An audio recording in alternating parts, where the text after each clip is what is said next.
el rechazo de la verdad. En el Evangelio de Juan, capítulo 18, versículo 33 al versículo 38, encontramos el encuentro de Jesucristo con un gobernador. El gobernador de Judea, llamado Poncio Pilato. Y Cristo está a punto de ser llevado a una cruz. Pero la conversación que vamos a escuchar en este momento entre este político gobernante y Jesucristo, el Hijo de Dios, es por demás profunda y es una verdad que nos va a mostrar de qué manera realmente el mundo desconoce el propio sentido de nuestras vidas, la razón y el propósito por el cual vivimos, y Cristo con una respuesta puede darnos en esta mañana lo que nosotros anhelamos con todo el corazón. Y dice así: entonces Pilato volvió a entrar en el pretorio y llamó a Jesús. Y le dijo: ¿eres tú el rey de los judíos? Jesús le respondió: ¿dices tú esto por ti mismo o te lo han dicho otros de mí? Pilato le respondió: ¿soy yo acaso judío? Tu nación y los principales sacerdotes te han entregado a mí. ¿Qué has hecho? Respondió Jesús: mi reino no es de este mundo. Si mi reino fuera de este mundo, mis servidores pelearían para que yo fuera entregado o para que no fuera entregado a los judíos, pero mi reino no es de aquí. Le dijo entonces Pilato: ¿eres tú rey? Respondió Jesús: tú dices que yo soy rey. Yo para esto he nacido y para esto he venido al mundo, para dar testimonio a la verdad. He venido al mundo a dar testimonio a la verdad. Todo aquel que es de la verdad, oye mi voz. Le dijo Pilato: ¿qué es la verdad? Y cuando hubo dicho esto, salió otra vez a los judíos y les dijo: yo no hallo en él ningún delito. Este gobernador hace 2000 años, cuando Jesucristo le contestó que él no era el rey, sino que él estaba diciendo y aseverando que él era realmente el rey de los judíos.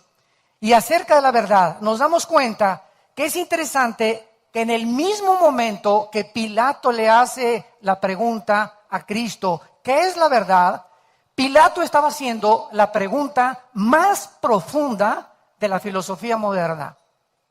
Es una pregunta que tiene una profundidad y la vamos a desarrollar en esta mañana de una forma bíblica y teológica, porque ¿de dónde viene el pensamiento o la idea filosóficamente de qué es la verdad? ¿De dónde proviene este concepto? ¿Por qué es tan importante al pensamiento humano? Cada idea que tenemos, cada relación que cultivamos, en cada conversación que nos involucramos, estamos de alguna manera buscando la verdad. ¿Será esta persona que se dice mi amiga realmente, será verdad que es mi amigo? ¿Con la que me casé, será verdad que es la persona que Dios tiene para mi vida? ¿Y será verdad que esta casa que acabo de comprar es realmente la casa que necesitamos? ¿Cuál es la verdad de tantas filosofías? ¿Cuál es la verdad de tantas religiones? ¿O acaso, como han concluido los ateos del siglo XXI, no existe la verdad absoluta? Todo es relativo. Tu verdad es tu verdad, mi verdad es mi verdad. No podemos tener ningún absoluto porque todo es absolutamente relativo. Una de las realidades más básicas e innegables, universales del pensamiento es la absoluta necesidad que el mundo tiene actualmente de la verdad, porque es la pregunta más importante, enfatizo, filosófica que se puede hacer. Vamos a iniciar en esta mañana esta conferencia tratando de definir etimológicamente la palabra verdad. La palabra verdad viene del hebreo emuná, con E de Enrique, emuná, y del griego aletheia. Y escuchen lo que dice la definición bíblica o teológica de la verdad.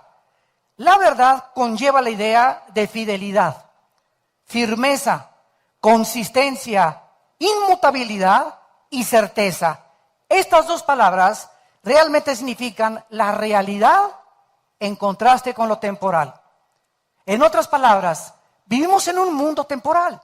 Todo absolutamente a nuestro alrededor es pasajero, todo se va a acabar.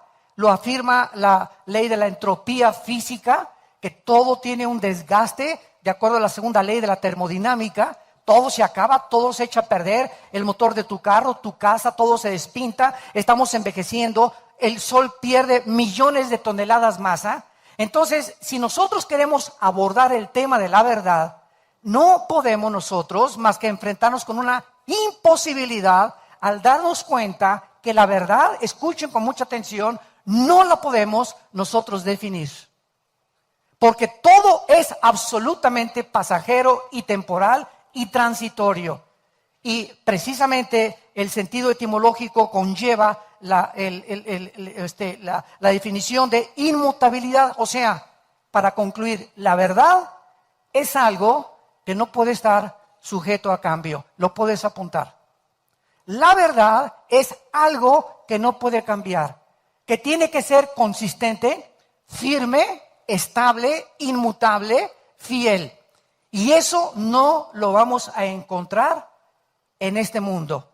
Y por causa de esta definición, que precisamente la verdad tiene que provenir fuera de nosotros, Jesucristo baja al mundo hace 2000 años para decirnos: yo soy el camino, yo soy la verdad y yo soy la vida eterna.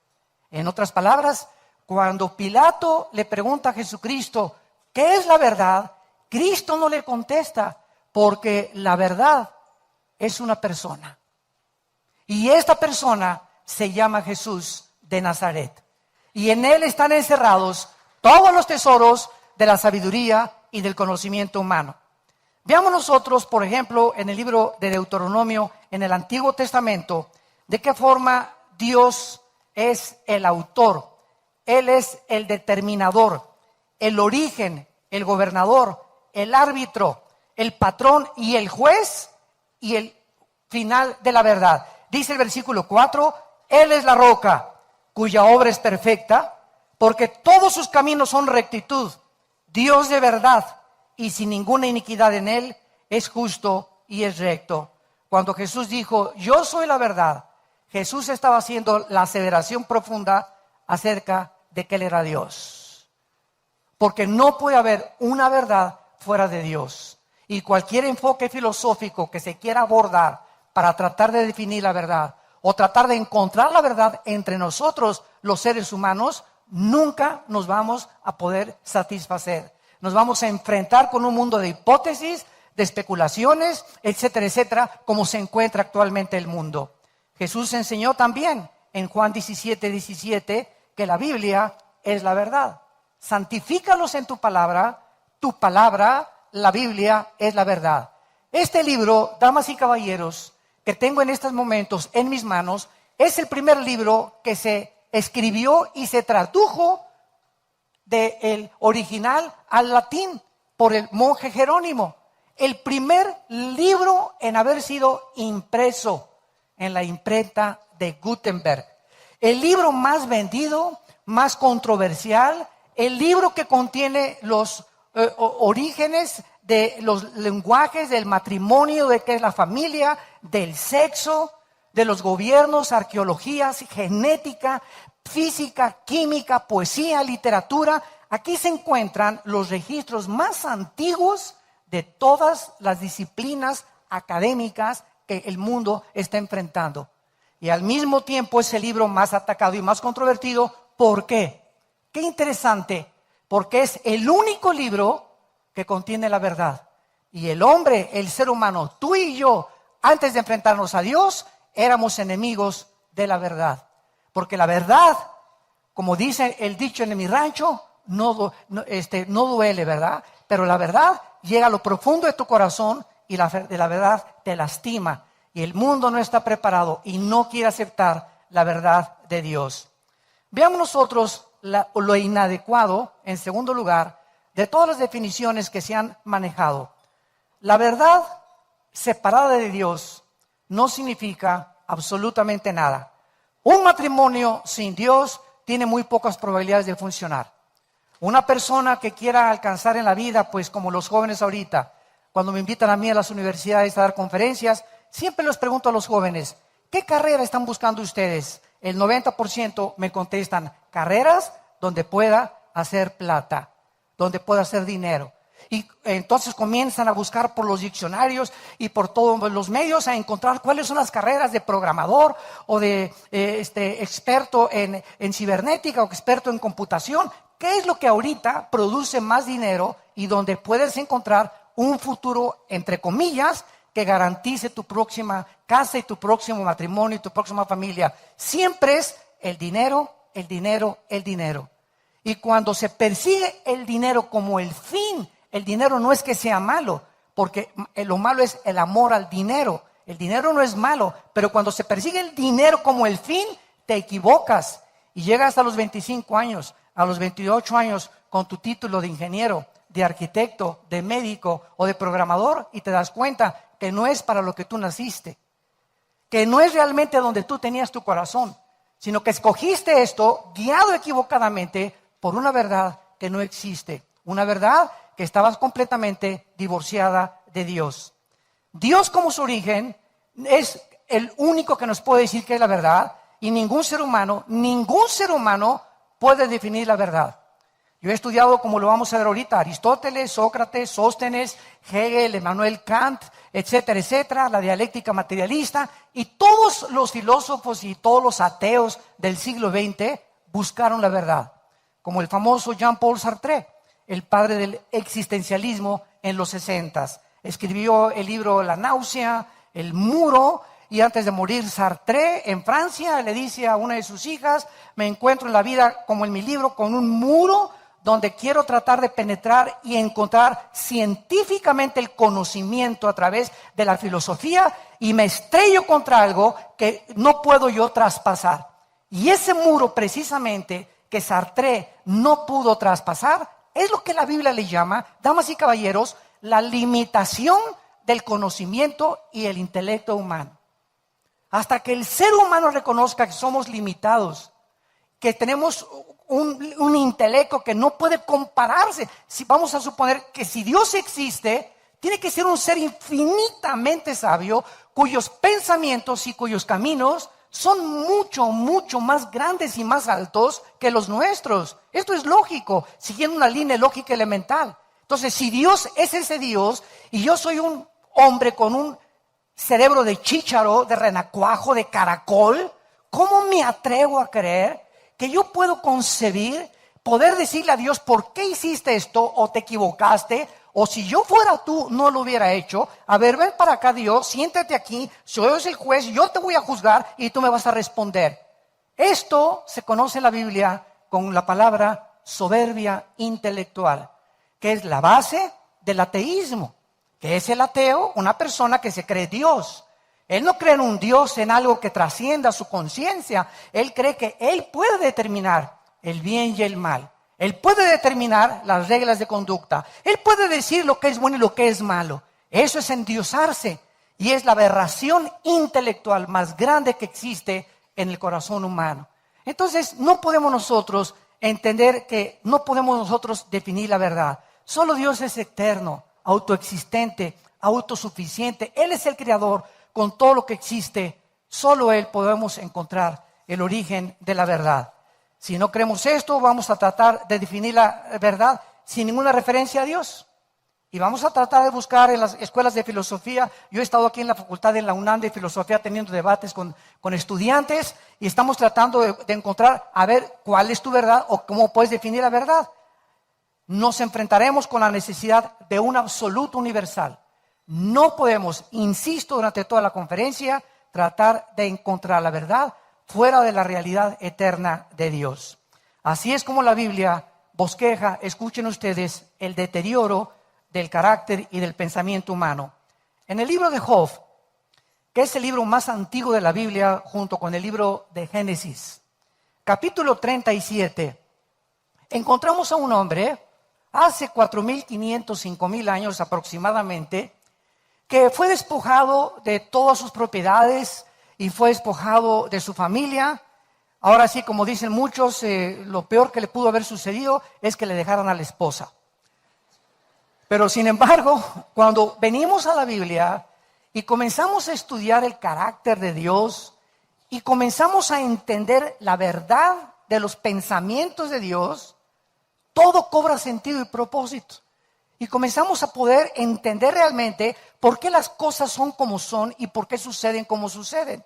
Y ya no nos erigimos como dioses, ni demandamos justicia a ese Dios que si tú eres esto, ¿por qué permites aquello? Que es la teodicea teológica y después podemos abordar. Pero tenemos que entender esto, la limitación que nosotros tenemos. Muy bien, durante más de un año Job no entendió por qué si él era un hombre bueno, era temeroso de Dios, era un hombre que buscaba a Dios con todo su corazón, de repente pierde su ganado, de repente pierde a sus hijos, de repente él se queda en la pobreza total y todavía aún más le viene una enfermedad de la punta de la cabeza a la punta de los pies.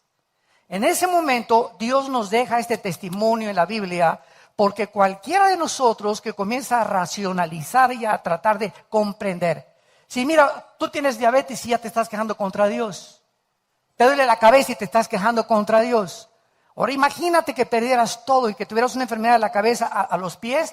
Sería una buena oportunidad y una causa justificable para poder tratar de debatir a Dios.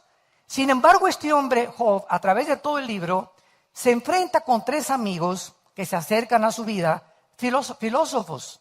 Y estos 3 le comienzan a decir, no, mira, Job, tú tienes este problema y perdiste todo porque hay pecado en tu vida. Entonces, Job ha tratado durante todo el libro de racionalizar. ¿Por qué si soy bueno me pasan cosas malas? ¿Por qué si soy bueno me pasan cosas malas? ¿Por qué si me acabo de convertir a Cristo de repente me chocaron mi carro? ¿Por qué si soy bueno mi hija todavía es una rebelde y todavía no se convierte? ¿Por qué si he decidido abrir estudios en mi casa de la Biblia, primera semana antes de que los abriera, ya comenzaron los pleitos entre yo y mi esposo, tuvimos un problema con la hija, precisamente porque la Biblia nos coloca en un mundo en el cual estamos ocupados nosotros en resistir a un mundo invisible que nos rodea de maldad. Vivimos un mundo ocupado por un querubín llamado Luzbel, Lucifer, que se rebeló contra Dios hace millones de años, antes de que existiera ni siquiera el tiempo, la materia y el espacio, y con la tercera parte de los ángeles, y este planeta, Dios en su soberanía ha permitido que Él lo controle. La Biblia dice que ahorita el mundo en que tú y yo vivimos está controlado, dominado e influenciado en las artes, en las diversiones, en las películas, en todo absolutamente por Satanás y sus demonios. Y cuando Cristo viene al mundo hace 2000 años, si tú lees los 4 evangelios, inmediatamente Cristo desata la guerra contra criaturas invisibles que estaban dentro de personas que no sabían, creían que era epilepsia, creían que era problemas mentales, creían que era psicosis, o era un psicópata, o un esquizofrénico, o un paranoico, lo que la psiquiatría y la psicología califica ahorita como desvíos o problemas mentales, y Cristo los atribuye, los problemas que desquician la mente, a problemas de criaturas espirituales invisibles que Él llamó demonios. Y la palabra daimón en el griego significa criaturas inteligentes, seres inteligentes. No vamos a desviarnos mucho en eso, pero Job, a pesar de toda esta presión que nosotros tenemos actualmente en el siglo XXI, porque estamos bajo una presión tremenda, ¿de dónde viene el estrés, la angustia? De que de repente no estamos seguros del futuro y me siento con ansiedad porque me estoy preocupando por algo que ni siquiera va a existir. Porque estoy así tenso, amargado, enojado, intranquilo, sin paz, porque no estoy seguro de mi vida. Quiero tener el control de mi vida yo. Y es imposible controlar nuestras vidas. El estrés viene cuando la puerta se la abres, cuando crees que tú estás al control y se lo has quitado a Dios. En el momento en el que tú crees que tú tienes el control de tu vida, le abres la puerta al estrés. Y se te olvida que hay un Dios que tiene control de nuestras vidas. Vengan a mí todos ustedes los que están trabajados y cargados, dijo Jesucristo, que yo los haré descansar. Si tú traes ahorita una carga que no puedes llevar y que te sientes que esa carga está desvaneciéndote y está devastando completamente tu vida emocional, es porque no la tiene Jesucristo. Porque Él dijo, mi yugo es fácil y ligera mi carga. Así que si hay alguna persona que me escucha, que tiene problemas, que ha llegado a la desesperación y a la angustia, es porque tú los quieres cargar y tú los quieres solucionar. Y estás muy equivocado. Se llama incredulidad. No crees a las promesas de Dios. Por nada estén afanados. No te afanes por tu comida, ¿qué vas a comer mañana? No te afanes por tu vestido, no te afanes por tu renta. Déjamelo a mí, dice el Señor. Busca mi reino primeramente y todas las demás cosas te las daré. Este es el secreto en la vida que Jesucristo nos vino a revelar. Tenemos una relación con Dios, busquemos a Dios y la relación mediante su Hijo Jesucristo y dejemos que Dios, probémoslo, experimentémoslo en nuestra propia vida. Él tiene cuidado de nosotros. Nunca te dejaré, dice el Señor. Nunca te abandonaré. Nunca dejaré que te hundas. Te haré que tú llegues al otro lado de la orilla. Te amo con todo mi corazón. Ve la cruz. En esa cruz Dios nos muestra su amor, su infinito amor y el cuidado que Él quiere tener por nosotros. Pero nosotros le hemos rechazado y hemos querido que nosotros tenemos la sabiduría y la verdad para poder solucionar nuestros problemas. Hace aproximadamente 500 años, los filósofos Sócrates, Platón y Aristóteles comenzaron a considerar el problema de la verdad. Pero antes de eso, Job ya había tratado, antes que los filósofos griegos, y en el capítulo 37 de Job, versículo 19 al 20, Job se enfrenta finalmente a su vida con Dios. Y escuchen ustedes esta filosofía de hace 4,500 años. ¿Cómo me ha ayudado a mí? Y esto fue una de las cosas que me hicieron a mí venir a Jesucristo. Antes de que yo fuera cristiano, era filósofo y era ateo y comunista y marxista y el Che Guevara, una revolución social, necesitamos cambiar el idealismo de los jóvenes, etcétera, etcétera, y filosofías orientales y el budismo zen y todas las filosofías que hay buscando por todos lados, la verdad, ¿qué es lo que le puede dar sentido a mi vida? Y en toda esta búsqueda insaciable llegué a encontrar en la Biblia las respuestas que mi alma y tu alma están buscando desesperadamente para que tengamos paz en el corazón. Y dice el libro de Job 37, 19 al 20, muéstranos lo que hemos de decir, porque nosotros no podemos ordenar las ideas a causa de las tinieblas. Por más que un ser humano trate de entender qué es lo que pasa en el mundo, el origen del universo, quiénes somos, a dónde nos dirigimos, por más que le des vueltas y vueltas y vueltas y vueltas, a través del método científico nunca lo vas a encontrar. ¿Por qué? Porque la ciencia tiene que ser demostrada. Si no es demostrable, no es científico. Nadie supo cómo se creó el universo. Entonces especulamos, teorizamos, pues una explosión y el Big Bang, etcétera, etcétera. Pero no nos damos cuenta que jamás llegaremos al origen de las cosas porque no estuvimos ahí. Nadie te podrá decir quién eres porque el único que te lo puede decir es el que te creó. Dicen en un cuento que venía un hombre en Estados Unidos en una carcachita y se le descompone la carcacha y le abre el cofre y metió las manos y se llenó de aceite, cables y todo y no podía arreglar el carro. Y en eso pasó otra persona en una limusín muy bien vestido con su sombrerito y le preguntó, ¿qué te pasa, muchacho? Pues este coche no sé que por qué no camina y estoy aquí hecho un desastre, tengo 3 horas tratando de arreglarlo. Entonces el señor, elegantemente vestido, le dijo, ¿me permites? Súbete al carro y cuando yo te diga prendes el switch. Entonces agarró 2 cables, 3 y que prende el carro. El muchacho le preguntó, oiga, ¿cómo le hizo usted para arreglar este problema en 2 minutos cuando yo llevo 3 horas? Y esta persona le contestó, mi nombre es Henry Ford, yo hice el carro. Un Ford modelo T, 1906, 1907. Y así estamos nosotros, queriendo arreglar con psicología el matrimonio y nuestros hijos, y con la psiquiatría y con filosofías orientales, y buscando por allá, y de un teatro al otro, de una filosofía a otra, de una botella a otra, de una droga a la otra, buscando siempre por todos lados. Y todos somos hombres, somos humanos. Nadie más que Dios nos puede ayudar, entendámoslo. Estamos tratando de arreglar algo que trasciende las capacidades que tenemos nosotros para ser padres, para ser esposos, para ser hijos, para ser empresarios. Va mucho más allá de la capacidad con la cual tú y yo hemos nacido. No somos dioses, necesitamos a Dios. Y es hasta el momento en que tú reconoces tu necesidad que tienes de Dios, cuando verdaderamente tu corazón se puede abrir, porque la Biblia dice, me encontrarás porque me buscarás con todo tu corazón. Vemos nosotros también en el versículo 20 de Job 37, que dice Job, por más que el hombre razone, quedará como abismado.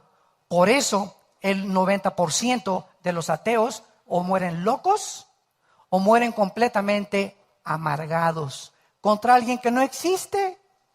Por el amor de Dios, se han pasado toda su vida luchando con algo inexistente. Fue lo que le dijo Sartre a su hija antes de morir.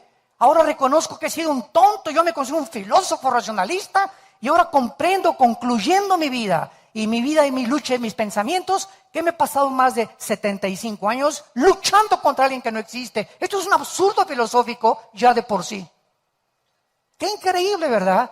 Pero esa es la mente humana. Y también dice en el capítulo 40 de Job, versículo 2, además le responde Jehová a Job y le dice, ¿es sabiduría contender con el Omnipotente? ¿Qué contestarías tú? ¿Podría un niño de 3 años ponérsele al brinco a Alberto Einstein?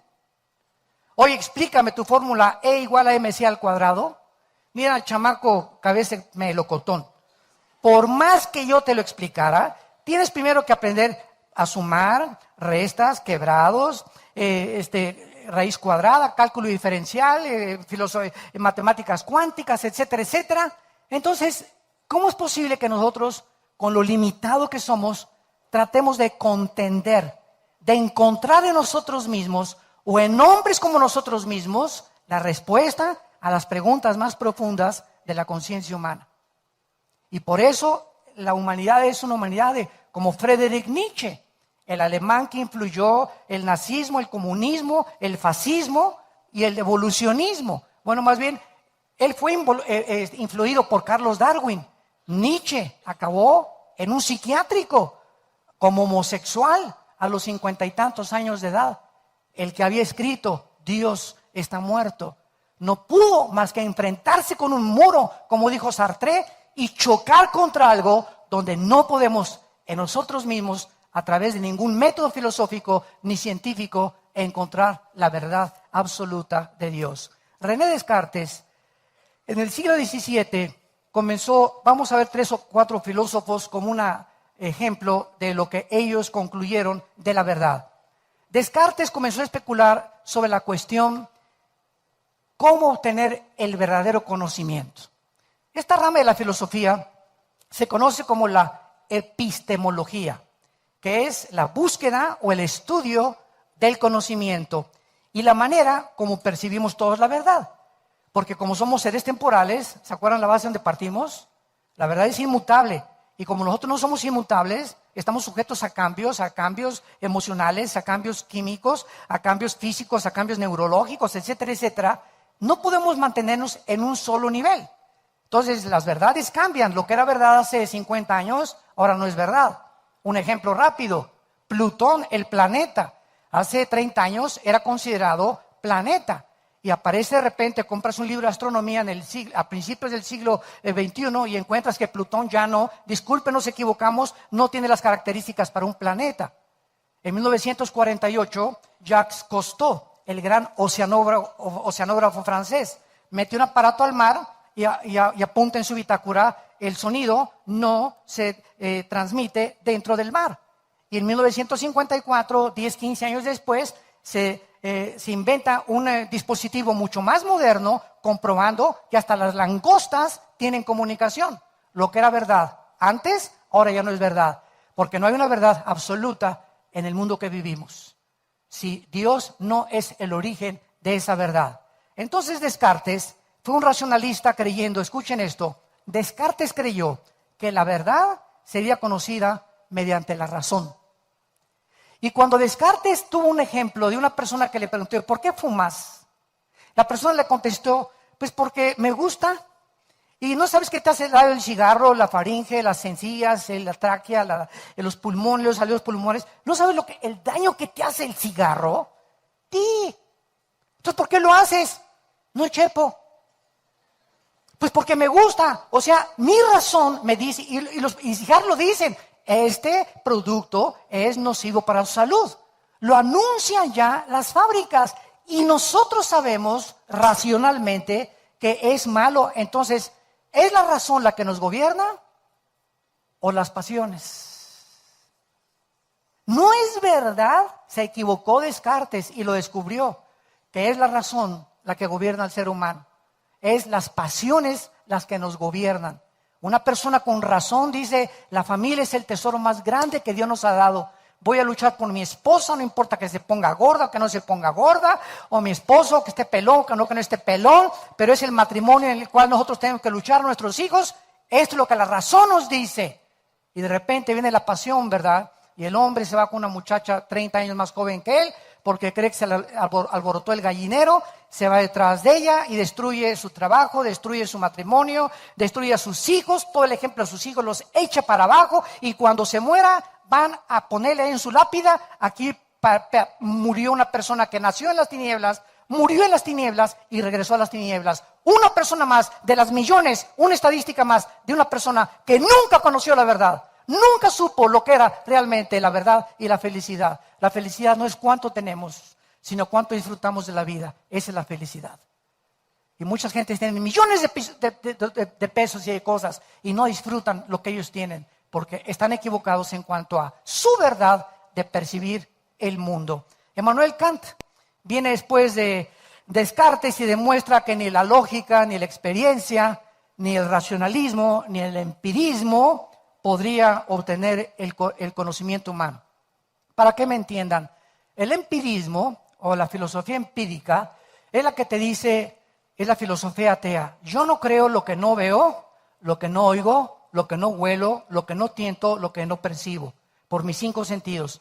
Si yo a través de mis 5 sentidos no percibo absolutamente la realidad, entonces no es verdad. Entonces ellos, los empíricos, hacen a un lado lo espiritual y lo sobrenatural. Para ellos no existen los milagros, no existe un mundo que pueda trascender el de nosotros, porque ellos creen que no pueden creer en nada de lo que no ven, no oyen, no tocan, no perciben. Y este fue Immanuel Kant. El racionalismo y el empirismo comenzó a ser guiado para poder encontrar la verdad, y otro hombre más que fracasa. Y vino Hegel, argumentó que el método de Kant, lo criticó, era inadecuado, y entonces Hegel propuso y dijo, la realidad es constante, negando que la realidad es constante, o sea, todo está sujeto a cambios, y Hegel comienza a acercarse un poquitín más a la definición etimológica de la palabra verdad en la Biblia. No podemos encontrar a través de nuestros 5 sentidos la verdad, ni del conocimiento. Vamos a juntar a todos los más grandes hombres científicos, Jack Hawkins, Einstein, Carlos Marx, Charles Darwin. Dime, como dicen en mi tierra, el gallo giro que tú quieras. Tráeme tu gallito. ¿Quién es tu escritor mejor que me pueda citar? Platón, Sócrates, tráeme al que quieras y ponlos junto a Jesucristo. Ni comparación. Tráeme todos los libros sagrados que quieras, el Tripitaka de Buda, los Vedas de los persas, el Corán de los musulmanes, el libro del Mormón. Tráeme todos los libros que tú consideres sagrados y comparémoslo con la Biblia junto. Ni siquiera ninguno de los libros que tú me puedas traer se pueden comparar con el conocimiento y las evidencias tan grandes científicas que tiene la Biblia del ser humano y del universo. Es la palabra de Dios. Y eso es lo que debemos amar con todo el corazón. La palabra de Dios.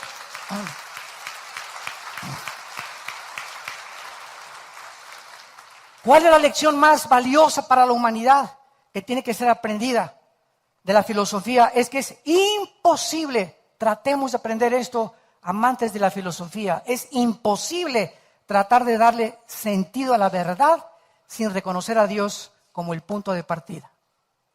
Desde cualquier perspectiva que tú quieras abordar y el estudio de qué es la verdad, realmente, qué es la verdad en el universo que existo, de dónde vengo, quién soy, para qué nací. ¿Hay vida después de la vida? Y si no hay vida después de la vida, nada tiene sentido, nada tiene propósito. La moral es relativa, porque para los nazis, matar 6 millones de judíos era su verdad. Cuando los trajeron al juicio de Nuremberg, 1947-48, les demostraron que la conciencia la habían violado, porque abusar de un grupo étnico como los judíos, no importa que o musulmanes o negros o mexicanos o chinos o lo que sea, cualquier ser humano que se erija superior a los demás es un hombre que ha perdido completamente la brújula de la verdad.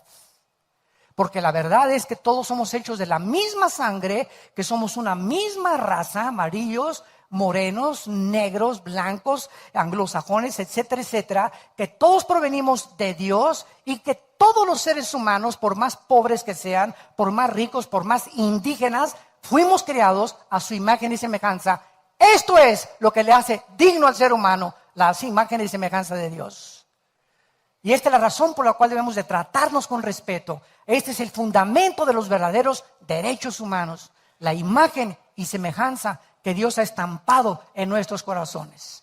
Y mientras no tengamos ese respeto de los unos por los otros, es lo que proviene con la palabra racismo, que cada vez aumenta más y más en el mundo. En el libro de Colosenses capítulo 2, versículo 8, el apóstol Pablo dice lo siguiente: nadie los engañe por medio de filosofías, ni de huecas sutilezas según la tradición de los hombres, sino según en Cristo.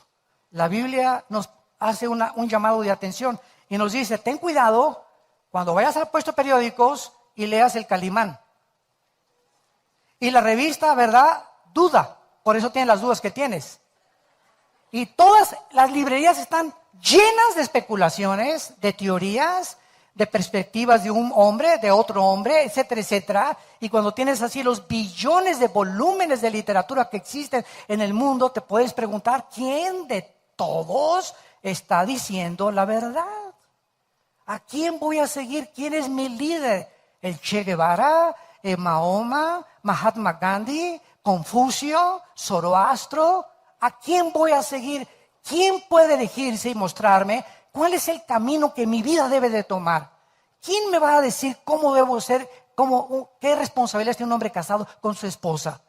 ¿Quién le va a decir a la mujer qué es la mujer y cuál es el valor verdadero de una mujer? De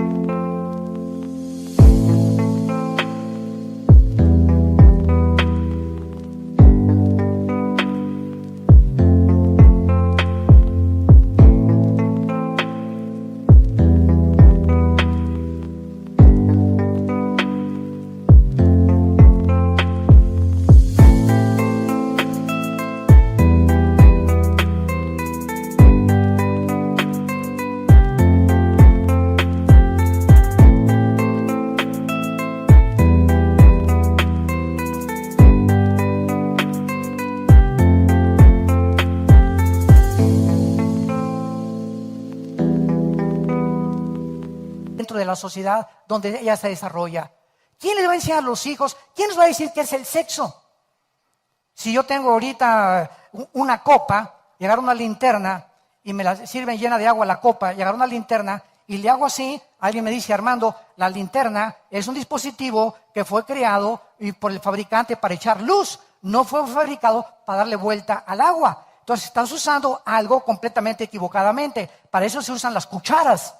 Y por eso los jóvenes, como no saben para qué se usa el sexo, ni la gente sabe para qué sirve el sexo, lo estamos usando fuera del matrimonio de una forma completamente prohibida moralmente por la Biblia y por Dios, sin saber que detrás del mandamiento no cometas inmoralidad se encuentra el amor de un Dios, que Él sabe las consecuencias tan graves que nosotros vamos a recoger cuando usamos el sexo indiscriminadamente. Solo Dios nos puede decir qué es el sexo. No me vengas por favor con el sexólogo de tu familia. O en la televisión el doctor sexólogo. ¿Y ese de dónde lo sacaron? ¿Él inventó el sexo? Creo que el que inventó el sexo es el único que nos puede decir para qué sirve el sexo, cuándo debe ser el sexo y por qué nos dice Dios, no lo uses fuera del matrimonio. Él es el Dios que nos creó a su imagen y semejanza. Y cuando nos sometemos a sus leyes, podemos encontrar una vida completamente de paz y de completamente tranquilidad. La guerra contra la verdad no es nada nuevo, damas y caballeros. Comenzó hace 6,000 años aproximadamente en el huerto del Edén, cuando la serpiente le dijo a Eva, la mujer, el día que comas de ese árbol del conocimiento del bien y del mal, serás como Dios, sabiendo el bien y sabiendo el mal. En otras palabras, tú no necesitas a Dios para decidir qué es bueno y qué es malo. Y esta es la razón por la cual la humanidad se encuentra ahorita en la depravación moral en que se encuentra. Porque ahora ya la sociedad está aceptando que un hombre se case con un hombre, que una mujer con una mujer, y llegando al descaro, a la desfachatez y al síntoma más grande de descomposición social, que una pareja de esta se atreva a adoptar un niño. Destruir psicológicamente un niño es un crimen, es el más grande de acuerdo a Jesucristo. El que tropiece a un niño, dijo Cristo, que se amarre una piedra en el cuello y que se eche a un río. Es destruir para siempre la vida de un niño. ¿Con qué derecho? Hagan ustedes lo que quieran, no se metan con la adopción de los niños. ¿Quieres vivir con un hombre? Ve con un hombre y revuélcate con un hombre, pero no metas una criatura en medio de su porquería en la que están viviendo. Esa es la palabra de Dios y Dios sabe por qué lo está haciendo. Ahí viene la lucha entre la verdad y la mentira. ¿Se dan cuenta? La verdad duele. La verdad es directa. Y la verdad nos mueve en el mundo que hemos creado nosotros y que percibimos que es mejor. Y cuando alguien me dice, ¿estás mal? No, yo no estoy mal. Y no me conviene aceptar ese Dios porque yo tengo mis mandamientos. Si me someto a sus mandamientos, me estás diciendo que ya dejo yo de ser Dios. Eso es exactamente lo que Dios te dice en esta mañana. Ríndete y arrepiéntete de tus pecados. Y entiende que tú no eres Dios y que necesitas mi poder para transformar tu vida y mostrarte el camino, la verdad y la vida. La lucha entre la verdad y la mentira, entre el bien y entre el mal, entre la luz y las tinieblas, entre la seguridad y la duda, entre la fe y el temor, entre la santidad y el pecado, entre lo falso y lo verdadero. No hay más que dos luchas, dos titanes en el universo. Y aquí mi mente y tu mente es el campo de la batalla. Aquí en nuestra mente es donde se libra la guerra entre la verdad y la mentira, entre la luz y las tinieblas. Y tú fuiste y yo fui creado como un agente moral responsable de las decisiones que tomamos. Cada decisión que tú tomes en tu vida, cada cosa que tú hagas en tu vida tiene consecuencias, para bien o para mal. Recuerda eso, porque lo que sembramos lo recogemos tarde o temprano. Y es esta guerra la que tú y yo tenemos que decidir, pidiendo auxilio y gritándole al que nos creó, reconozco que no soy Dios, que te necesito, Señor. Mi familia te necesita. Quiero tu guía, quiero tu dirección. Quiero amarte con todas las fuerzas de mi alma. No quiero pasar aquí en la vida como los animales, sin ningún propósito después de la vida. Cristo resucitó de los muertos y nos trajo la esperanza, la firme convicción de que la vida trasciende esta vida. La vida después de esta vida nos está esperando para enjugar nuestras lágrimas y para recordar cuando despertemos a su imagen y semejanza, ya sin el pecado, que podamos decir, valió la pena que las aflicciones que hemos pasado en esta corta vida, que son 70, 80 años lo que dura nuestra vida, comparables con la vida que nos tiene Dios esperando por toda la eternidad. Ahora, y finalmente,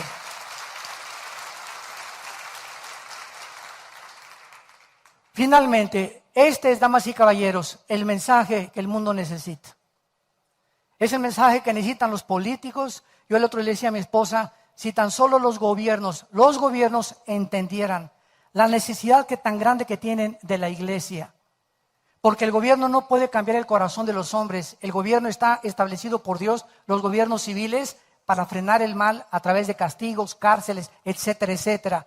Pero la iglesia, el mensaje que tiene la iglesia es el único que cambia el corazón humano. Y cuando el gobierno entiende esto, que la iglesia tuviéramos más libertades de predicar el evangelio más abiertamente, los ciudadanos pagarían sus taxes, sus impuestos, serían mejores padres, habría menos delincuencia, etcétera, etcétera, porque es lo que finalmente cambia al hombre. Tú encierras a alguien 30, 40 años en una prisión y son centros y escuelas del crimen. Nunca jamás se ha rehabilitado nadie dentro de una prisión. En la Biblia no existen las prisiones. Existían las ciudades de refugio, porque es el mensaje del evangelio el que transforma el corazón. Y cuando predicamos el evangelio y la gente cambia, el gobierno trabaja libremente. ¿Por qué? Porque los ciudadanos estamos haciendo todo lo posible para que nuestro México lindo y querido, y Honduras o Guatemala o lo que sea, puedan surgir del estancamiento a donde nos hemos estancado por causa del pecado, de la corrupción, de la maldad, y porque nos hemos erigido como dioses. Ese es nuestro mensaje. De tal manera amó Dios al mundo, que ha dado a su Hijo unigénito, para que cualquiera de ustedes que en Él crea no se pierda, mas tenga la vida eterna. Dios cuelga a su Hijo en una cruz y le permite que le pongan espinas y clavos en sus manos. Y ha hecho un guiñapo humano. Era irreconocible, dice en Isaías 52, 53, que Cristo en la cruz era irreconocible. Su madre, la Virgen María, al pie de la cruz, no lo podía ni siquiera reconocer, que no tenía ya los tejidos subcutáneos, era sangre por todos lados, latigazos por todos lados, y en este estado de agonía, Él grita todavía y le dice a su Padre, perdónalos, porque no saben lo que están haciendo. Y Él está hablando de los romanos que eran simplemente siervos del imperio romano. Ellos no sabían quién era el Hijo de Dios. Y así hay mucha gente que no sabe quién Él es el Cristo. Y nuestra misión es al mundo, comenzamos con nuestra familia, con nuestros hijos, con nuestros familiares, darles este mensaje de esperanza, este mensaje de poder, que tú no tienes por qué vivir una vida miserable, de estrés, de ansiedad, de amargura, de culpa, de condenación. Porque ninguna condenación ni culpa hay el que ha sido lavado con la sangre del Hijo de Dios. Y tú en esta mañana puedes ser lavado con esa sangre y aceptar a Cristo como tu Salvador. Somos embajadores de Cristo y estamos llamando al mundo que se reconcilien con Dios. Yo te digo en esta mañana, arrepiéntete de tus pecados. Por cuanto Dios, el Dios de la Biblia, ha establecido un día cuando tú mueras y cuando yo muera, donde va a juzgarte de todo lo que hiciste y de todo lo que yo hice. Cuando yo esté en ese juicio de Dios, podré ver la cruz y Dios me dirá, tú aceptaste lo que mi Hijo hizo por ti, estás perdonado, no hay condenación para tu vida. Pero todos aquellos que rechazaron este mensaje, la verdad, dijo Cristo en Juan capítulo 3, esta es la condenación, que la luz vino al mundo, como ahorita estamos siendo iluminados por la verdad, pero los hombres amaron más las tinieblas, porque sus obras eran malas. Es como mineros que se caen en una mina y durante 3 semanas no han visto la luz. Imagínate que de repente se abre un hoyito arriba y entra un rayo de luz. Cualquier persona que voltea allá adentro, los mineros, y vean la luz, se quedan ciegos, porque su retina se había acostumbrado a la oscuridad. Él necesita que la luz comience poco a poco a iluminarlo, pero no verla directamente. Por eso nadie puede ver a Dios. Nos dejaría ciegos espiritual e intelectualmente. Entonces esta luz viene progresivamente en tu vida cuando aceptas a Cristo y comienzas a ver que ya entiendes la Biblia y le das la vuelta y sin que te des cuenta ya tienes un año en Cristo y tienes una paz que nunca te pudiste explicar, tienes un sentido en tu vida, tu matrimonio comienza a cambiar, nuestros hijos comienzan a cambiar y nos damos cuenta que Jesucristo vive. Él vive y Él es la razón por la cual nosotros vamos a vivir también. Si Él no hubiera resucitado, no habría para nosotros ninguna esperanza, ninguna esperanza. ¿Cuántos de ustedes quisieran en esta mañana? Ninguno ha venido aquí, ni los que nos oyen por la televisión y los medios de redes sociales, ninguno está oyendo esta conferencia por coincidencia, ni por accidente, sino porque Dios en su misericordia, escúchame, y en su gracia, Él te ha traído y te ha permitido que tú abras tus oídos.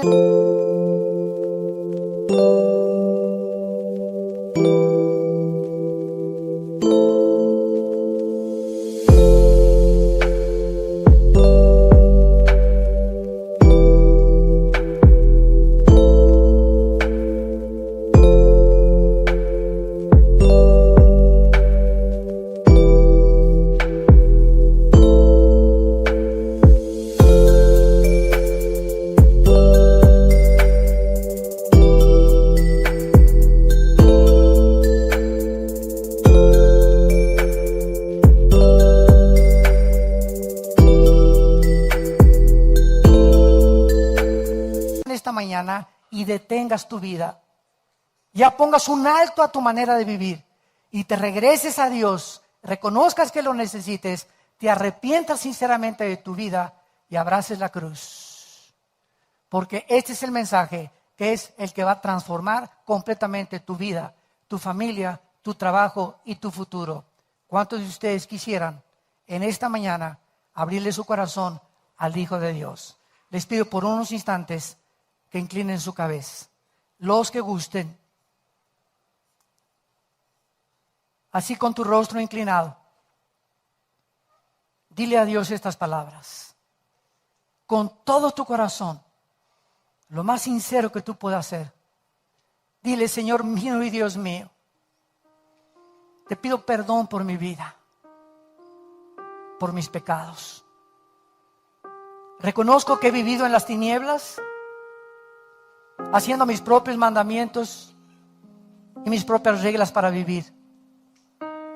Ahora comprendo que te necesito, que tú en esa cruz diste a tu Hijo unigénito, Jesucristo, para que con su sangre, con su vida, Él pudiera pagar lo que yo nunca hubiera podido pagar con mis buenas obras. Porque ahora comprendo que es por la gracia que tú me aceptas en Él. Nos aceptas en el amado Señor Jesús. Creo que a los 3 días saliste de esa tumba, venciste la muerte. Y por eso te pido, porque creo con todo mi corazón que estás vivo, que entres a mi vida en este instante como mi Señor y mi Salvador. Te recibo, Jesús. Gracias por lo que hiciste por mí en esa cruz. Ahora dame el poder de cambiar mi vida, de transformar mis pensamientos, mi corazón. Te pido por mi familia, por mis padres, mis hijos, mi matrimonio, mis amistades, que ahora yo sea tu embajador, tu embajadora. Y dame las palabras para hablarles de ti. La vida pasa tan rápido que es como un vapor que aparece y desaparece en la mañana. Gracias, Señor, por haberme aceptado en tu Hijo Jesucristo, en quien te doy las gracias, porque ahora ya nunca temeré, porque nunca me dejarás, nunca me abandonarás, nunca dejarás que me hunda, y estarás conmigo para ayudarme a llegar a la otra orilla, a la otra vida, donde Jesús me estará esperando para abrazarme y secar mis lágrimas. Bendito Jesús. Amén. Gracias a Dios por este libro. Gracias a Dios por este libro. Gracias a Dios por la Biblia. Gracias, Señor, por este libro. Gracias, Señor. Gracias. Gracias por este libro. Es el mapa del viajero, es la brújula que necesitamos en un barco. Un capitán en un barco no puede navegar sin saber cuál es el norte, el sur, el este, el occidente. Un piloto arriba en un avión a 30,000 metros de altura no puede saber si va así, va hasta, necesita instrumentos. Y así estamos los seres humanos. Necesitamos un mapa y Dios nos lo dejó. Y cuando tú descubres el mapa, tu vida comienza a ir al camino que es Jesucristo, la verdad y la vida. Todos ustedes que en esta mañana por primera vez hicieron esta oración, invitando a Cristo a sus vidas, nos gustaría felicitarlos y bendecirlos. Y si tú en esta mañana hiciste esta oración por primera vez, ahí desde tu lugar, les pido que se pongan de pie. Párense los que hicieron esta oración por primera vez, invitando a Cristo a sus vidas. Mira cuánta gente. Gracias a Dios. Que Dios los bendiga. Gracias, que Dios los bendiga. Gracias. Gracias a ella también. Gracias, Señor, por estas almas. Gracias, que Dios te bendiga. Gracias. Gracias, que Dios la bendiga. Qué lindo ver en esta mañana, ver matrimonios agarrados de la mano, los dos parándose, diciéndole: Dios, te necesitamos, invitando a Cristo. Gracias por todos los matrimonios que esta mañana se han levantado juntos de la mano para recibir al Señor. Gracias por todos los jóvenes que han venido a Cristo esta mañana. Dichosos sean todos ustedes porque ustedes verán a Dios. Dichosos los que lloran porque van a recibir consuelo. Dichosos los misericordiosos porque ustedes tienen compasión de la gente. Y dichoso seas cuando te persigan por causa de llamarte cristiano. No te amilanes ni te amedrentes, porque es un símbolo de que el Espíritu Santo está en tu vida. Que tengan mucha paz y gracias por acompañarnos.